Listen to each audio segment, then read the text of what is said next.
see, one of the things, this is maybe a good place for Douglas to leap in. See, one of the things that Douglas, who's claimed upon multiple occasions to be an atheist, and I don't know how he's feeling about that at the present time.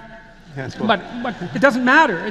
One of the things Douglas has pointed out was that there are things that we've done in free countries, let's say, broadly speaking, in the West, that are worth protecting, and that in order to protect them in the longest sense, it's conceivable that we need a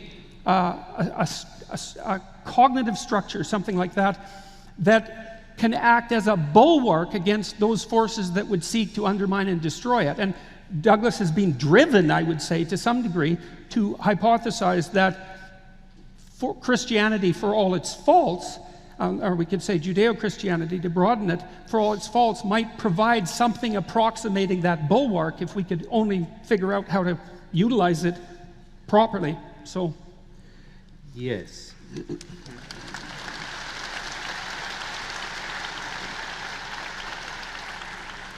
I mean, one of my problems on this is that it seems that we are where we are with belief, whether we wish it to be or not.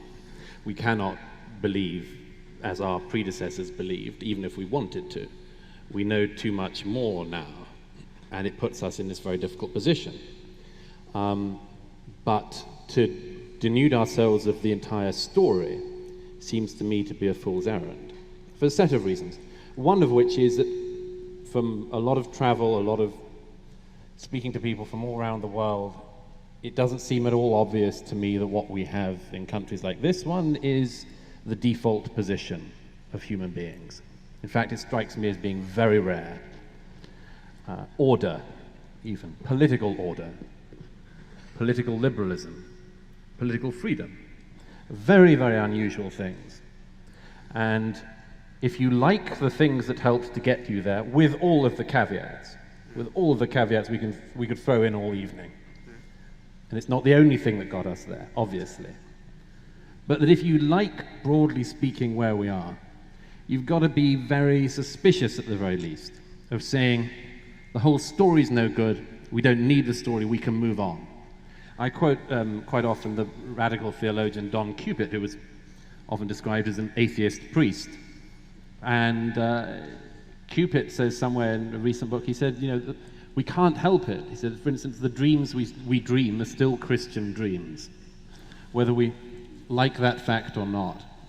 And without being able to believe myself, certainly not being able to be a literal believer, I worry. Yeah, I worry about what happens when the square is denuded completely. And that's why this discussion tonight, and you two in particular, are right on the cusp of this, because this is where I think a lot of us are. Even if we really wanted to believe, we basically can't. And by the way, very quickly, that's why I think there's an additional, just to refine my previous point to you, Sam, that's why there's this additional thing.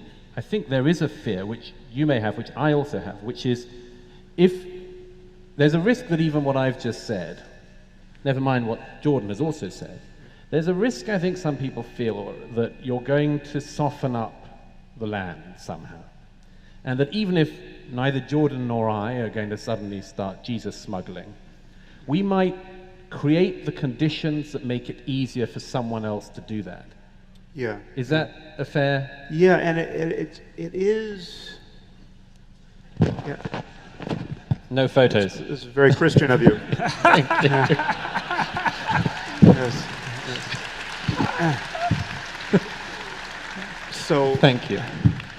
Let me see if I can sharpen up what my concern actually is here, because it's not even true to say that I think you need to get rid of the Jesus story, or even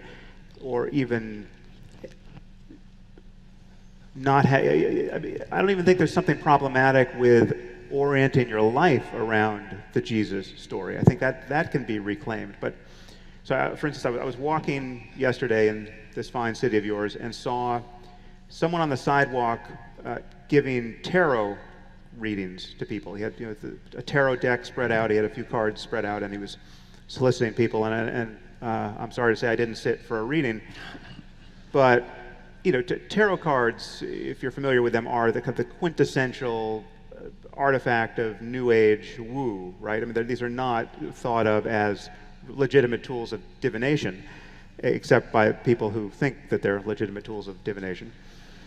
And yet, a tarot reading can be truly powerful, right? I mean, this is built on something, right? This is not just a massive example of self-deception on the part of people reading and people getting their cards read.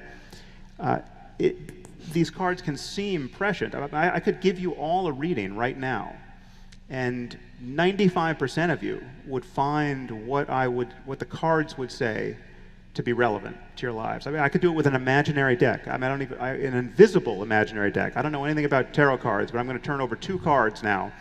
One is the Sun, and the other is the Fallen Man. Now, I know so little about tarot that I'm not even sure the Fallen Man is a tarot card. Right? Or I think it was the Hanged Man as a tarot card, right? Man, yeah. Okay, so I've got these 2 cards. And, you know, the Sun is clearly the representation of wisdom, right? And the Hanged Man is the representation of lost opportunity. And I can tell you with some degree of certainty that all of you are at a crossroads in your life, right? Where you have good reason to believe that you're not making the most of your opportunities, right? Now, I could go on like this for an hour, right?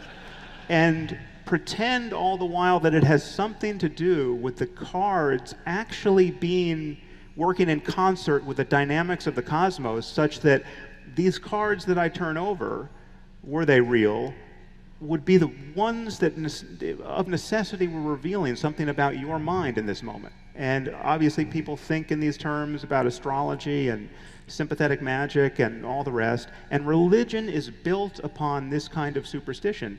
There's a way of understanding the utility of using a device like this and the real effect it has on you. I mean, if I turn over the cards and ask you to look at your life in this moment as though for the first time through this lens, considering in this case lost opportunities, right? Of course it's going to be valid.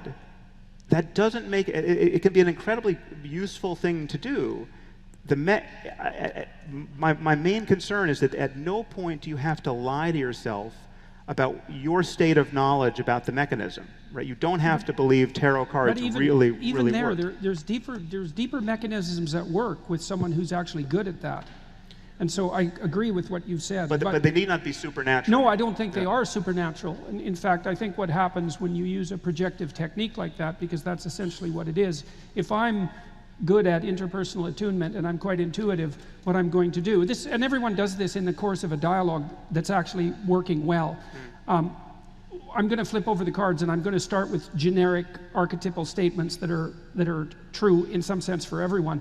But then I'm going to watch you both consciously and implicitly, unconsciously, with all of my social intelligence, and I'm going to see through very, very subtle signs on your part when you respond positively to what I'm saying and when you respond negatively. And I'm going to continue down the lines that you established by your positive responses. Yeah, but that's what Darren Brown does. He's a mentalist. Right, well, it's exactly what happens when children are interviewed, for example, by people who lead them as witnesses, right? The children infer from the emotional expressions of the person who's interrogating them what it is that they actually want to hear. And well, so it even work with that horse, clever Hans. Exactly, right. That's right, exactly. Yes. Even horses can do this. So tarot card readers can definitely do this. Yes. So the mechanisms behind something like that, even if it appears entirely superstitious on the surface, are often deeper than is revealed at first approximation.